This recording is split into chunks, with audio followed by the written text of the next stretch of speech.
Hey guys, welcome back to the debater. So today I'm going to be doing a non-spoiler review on the recent Disney film Inside Out 2. Before I start, please make sure you like, subscribe, and hit that notification bell, and leave a comment down below on your thoughts on the sequel. So yeah, let's get straight to it. So I wasn't really a massive fan of the first film. Please don't hate me for it, but I do love the story idea that of your own emotions in your head as their own individual characters and their own personalities, and it also gives a very deep reflection of ourselves when we watch the main character going through different situations. So we got our original emotions: joy, sadness, anger, fear, and disgust. And the owner, Riley, who is off to hockey camp while facing that teenage stage.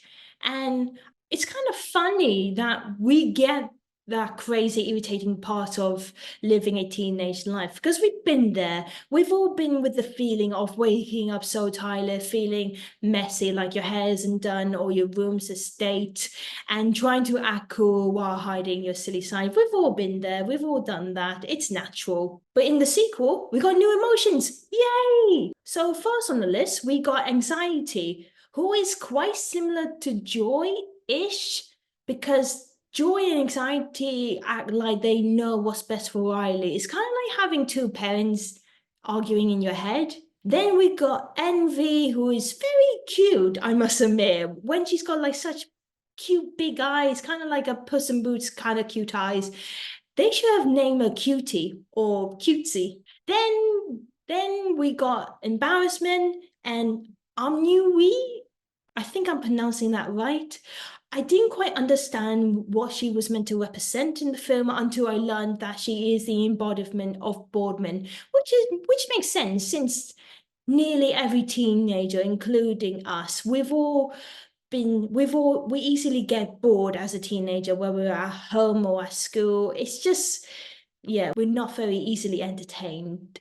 The story is quite similar to the first film, but we do get to explore deeper into Riley's mind. And I love how the animators are very creative about the different parts of Riley's mind, such as the walls filled with memories, the islands of personality and imagination land. It's very clever on how our minds are portrayed in a different perspective.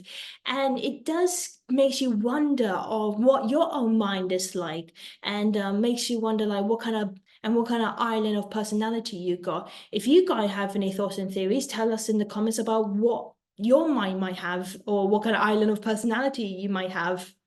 The design of the new characters are quite alike to the original five, but they're all different as well, as they're all kind of based on like their embodiment personalities.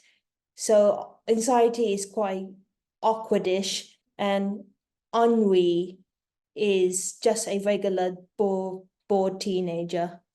Without spoiling anything, the animators have slightly introduced a new animated style in the sequel, similar to how they did in the first film, but I'm not going to say what they did, but it does kind of make sense once you watch a certain scene.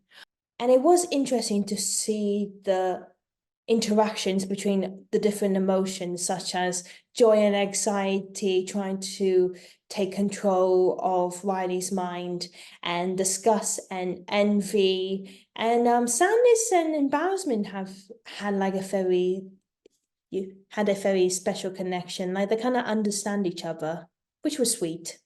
I remember how emotional the first film was near the end when Riley was crying to her parents, and we get to see how important all emotions are. Like when Joy was giving sadness the control and was able to help Riley express her sorrows.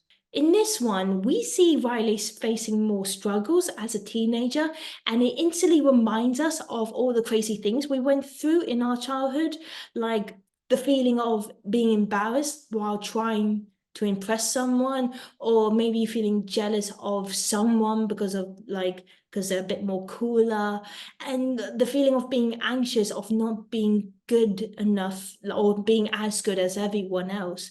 That part really hit me because I think we've all been there, of feeling so worried about not fitting in or not having the right kind of friends, and about putting a lot of pressure on ourselves. And I remember someone who was working on the sequel. I'm not sure it was from the director or the producer, but they said this quote, and it really hit me hard on this one. It says, "We get less joy as we grow up." And that's exactly what happened in this film. After anxiety got rid of the original five and put them in a glass jar, telling them that they are unwanted, as anxiety wants to create a better and new version of Riley.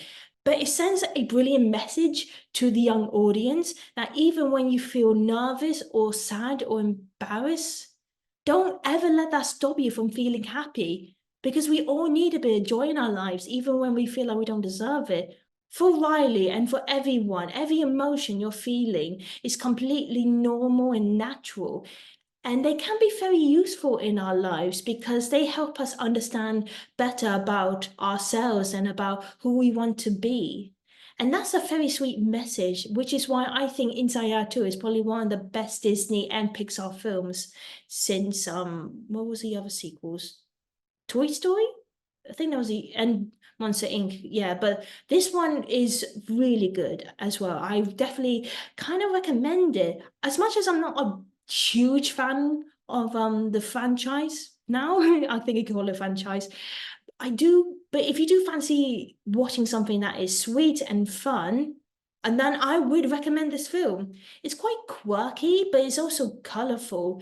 You can think like the animation is kind of hitting towards like a younger audience, but there are some adult themes in there kind of that kind of hits you in places that you didn't expect, and it reminds you of like your childhood. And while there's some bits in your childhood that you probably won't forget, there are also some great bits in your childhood that you want to remember and want to inspire you about what kind of person you want to be. And I think that's really amazing. So guys, thank you so much for watching, and I hope you enjoyed this non-spoiler review. Please comment down below on your thoughts on the film. We would love to hear them. Did you like the film? Do you like to see a third sequel? And if there is going to be a third one, what kind of emotions would you like to see next? And before you leave, please make sure you like, subscribe, and hit that notification bell. You can check out other Disney reviews that we've done in the past, such as Wish. We've also done debates, such as Is Aurora's dress pink and blue? We've also done some reactions, like we've done the X-Men 97 reaction to each episode. Catch that up. We've done 4 at the moment. And we also done some Bollywood reaction films, such as PK and 3 Idiots. We also done games, pranks, the whole lot. Check them out, guys, on our channel. And you can also follow us on Instagram and Twitter. If you do, we'll follow you back. That's a promise. You can also check out our website. It tells information about us, the team, and some of the videos we've done in the past. So that's the end of the non-spoiler review. Thank you guys so much again for watching, and we will see you next time. Bye!